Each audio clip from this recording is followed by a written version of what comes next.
Hello everyone, 30 days of vocabulary, day 4. So, இன்னைக்கு நம்ம பார்க்க போற 3 words என்னன்னா, first word smart. Smartன்றது என்ன மீனிங்னா ரொம்ப கிளவரா இருக்கிறது, ரொம்ப ஷார்ப்பா இருக்கிறது. ஸோ அதோட அட்வான்ஸ்ட் இங்கிலீஷ் நம்ம என்ன வேர்டால நம்ம யூஸ் பண்ணலாம் அப்படின்னா astute. Astuteன்ற வேர்டால யூஸ் பண்ணுவோம். ஸ்மார்ட்னா astute. ஸோ இந்த சென்டென்ஸ்ல நம்ம எப்படி நம்ம அப்ளை பண்ணலாம்?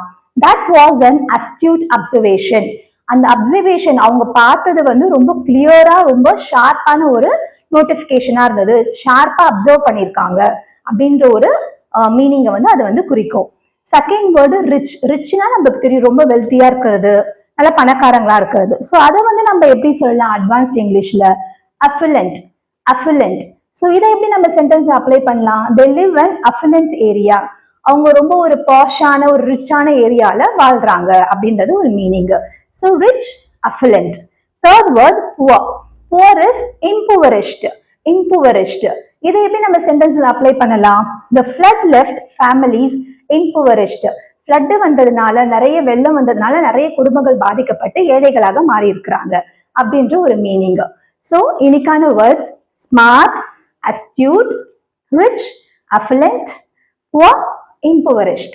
Thank you.